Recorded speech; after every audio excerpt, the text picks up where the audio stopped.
attacks us with nuclear weapons, danger will come not just from blast or heat or nearby radiation effect, but also from fallout. Fallout, which may occur miles and miles away from the blast. You need to know about fallout, what it is, how to detect it, and what to do to protect yourself against it. Everybody needs to know. Yes, this does mean you. Watch and listen. One day, these facts may save your life. What is this fallout, anyhow? Just bits of radioactive fall out of the mushroom cloud of the nuclear explosion and settle on the ground. These bits of matter can be dangerous. You're exposed to some radiation every day, from cosmic rays or other natural sources of radiation. These exposures are too small to hurt you. But when a wartime nuclear explosion occurs, a serious fallout follows. Thousands of tons of atomized earth, building materials, rocks, and gases may be thrown into the air. And the mushroom cloud containing them sometimes moves as high as 100,000 feet, nearly 20 miles up. Some of the radioactive particles spill out near the explosion site. Others may be carried for 10, 50, 100 miles or more. But how will you know if there is fallout? You can't hear, smell, taste, or see the radiation. But you yourself can detect the fallout particles that produce it. The easiest time to do this, without special instruments, is when the fallout is settling through the air. This starts any time from about 1/2 hour to several hours after the explosion, depending on how far away you are. And it continues to fall for an hour or longer.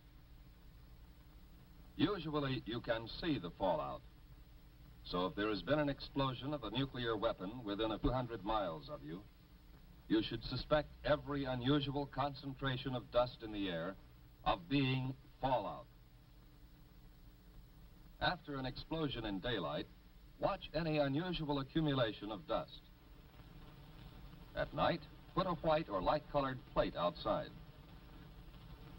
Examine it every 15 minutes or so. If dust is accumulated on the plate, treat it as fallout. The particles in that fallout behave like miniature X-ray machines, sending out radiation in all directions. If there are many particles, and if you are exposed to them long enough, you will be hurt. Others will be watching for that fallout, of course. Experts will estimate the probable path and speed of approaching fallout and try to keep you posted. But it may come before you hear any details by radio or otherwise. You must take precautions, whether you hear their reports or not. If radio stations are operating, you will hear reports, especially on the Conelrad frequencies 640 or 1240 on your AM dial. As soon as it is safe for specially protected crews to get out into the open, these highly trained civil defense radiation detection teams will make a thorough check of radiation levels and characteristics. Those facts will be relayed to you by radio as fast as they come into civil defense headquarters in your area. Information from the radiation monitoring teams will be combined and analyzed by experts manning a central radiation control point. These experts, who know just how fast harmful radiation reduces in force, can predict when it will be safe for people to come out of shelters and resume normal tasks. We have warned that you may have to act before you get any detailed reports. Just what can you do if fallout comes your way? Find the best shelter you can. The more solid substance you can put between yourself and the fallout, the better. But an ordinary frame house with windows closed will give considerable protection. In a house, it's best to get on the floor, away from doors and windows. Or if you can, find a location with additional walls in the center of the building. A basement is even better if the house has one.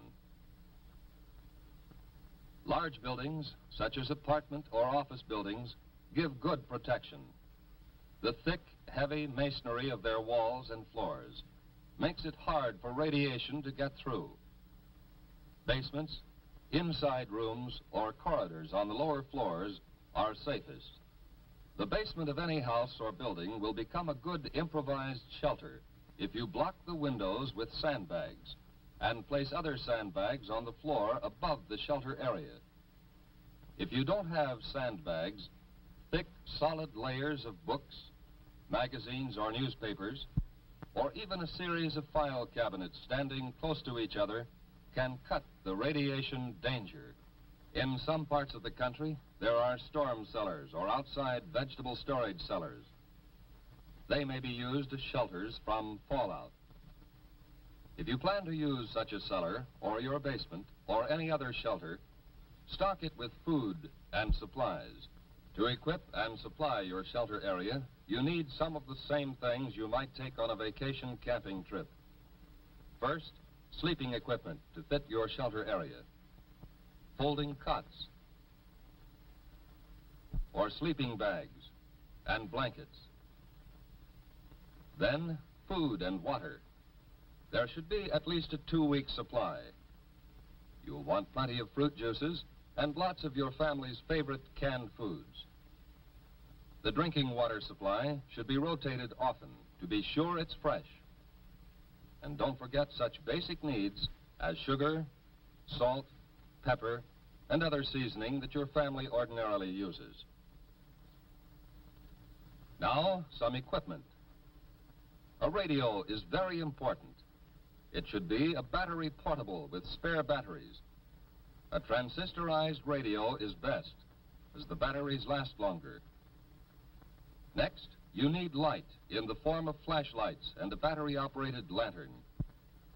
Then, a good first aid kit. Now, plates, cups, silverware. A can opener and a bottle opener are important. Add to these things enough closed containers to take care of garbage and human waste. Especially if there will be children in the shelter, include some books and magazines, paper and pencils, maybe 1 or 2 small, simple games. The best protection of all is the special shelter built according to specifications of your local civil defense organization. This has an air filter to allow ventilation, but keep dust out. And it has at least 3 feet of earth over it. It would be a good idea to go right now to your local civil defense office to secure plans for the type of shelter you want, and then to get busy on construction. Plans are simple, using standard materials. So maybe you can do the job yourself. But all this special shelter talk won't help very much if you are caught way out on the open road. If that happens, keep driving until you see a building, which may be a house or barn, church or school. Drive as close to the building as you can. Then get yourself and your family out of the car and take cover in the building. If you live on a farm and have sufficient warning, get your animals under cover and give them enough food and water to last several days. And if you can, cover any piles of hay or harvested crops that may be outside. If the explosion has been some miles away, you will have time to fill tubs and other containers with water before fallout arrives. All locations where outside dust does not penetrate will be safe storage points for water. Whatever kind of shelter you find, settle down and make the best of it. If there are others with you, help them by being as calm as you can, and don't be discouraged. You can go out for very brief periods if you are well covered and keep the dust off your skin. Wear heavy boots or shoes and pants tucked in or tied around the bottom to keep dust out. If any dust gets on you, brush it off promptly. And when you have a chance, wash it off. That dust can burn your skin. But what happens if you do get exposed to a great deal of fallout? Food or water has been contaminated by the dust. Internal damage may occur. When dust has been left on skin, there will be skin burns. When you have been near dust too long, there may be radiation sickness. Exposure can even cause death. If you have had considerable exposure, you will vomit and grow weak. But after a few hours, this sensation will pass, and by the next day, you may have had the last of it. Even if you have been exposed to excessive fallout, you may eat and drink just as you normally would. But don't force yourself.